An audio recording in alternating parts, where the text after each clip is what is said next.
สวัสดีวันนี้อากาศดีเพราะฉะนั้นยืดตัวขึ้นค่ะหน้าหลังตรงแล้วตั้งใจฟัง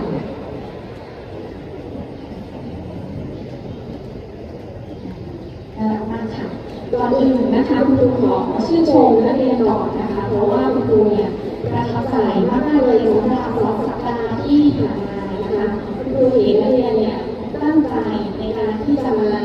เข้าแถวเข้าสังคมนะคะมีความพร้อมเพรียงซึ่งไม่ได้แสดงให้เห็นถึงความสวยงามเพียงอย่างเดียวนะคะแต่ยังแสดงให้เห็นถึงความพร้อมเพรียงแล้วก็มีระเบียบวินัยของนักเรียนแล้วก็แสดงให้เห็นถึงความพร้อมในการที่จะมาเรียนในแต่ละวันซึ่งเป็นสิ่งที่ดีนะคะคุณก็อยากให้นักเรียนทำต่อไปทุกวันสำหรับเรื่องที่คุณครูจะมาพูดในวันนี้นะคะเป็นเรื่องของสัปดาห์หน้าค่ะวันจันทร์หน้านะคะจะมีคณะผู้บริเยี่ยมเยียนโรงเรียนของเรานะคะซึ่งถือเป็นโอกาสที่ดีมากๆเลยที่เราจะแสดงให้เห็นถึงความมีวินัยแล้วก็ความพร้อมเพรียงของนักเรียนและก็โรงเรียนของเรา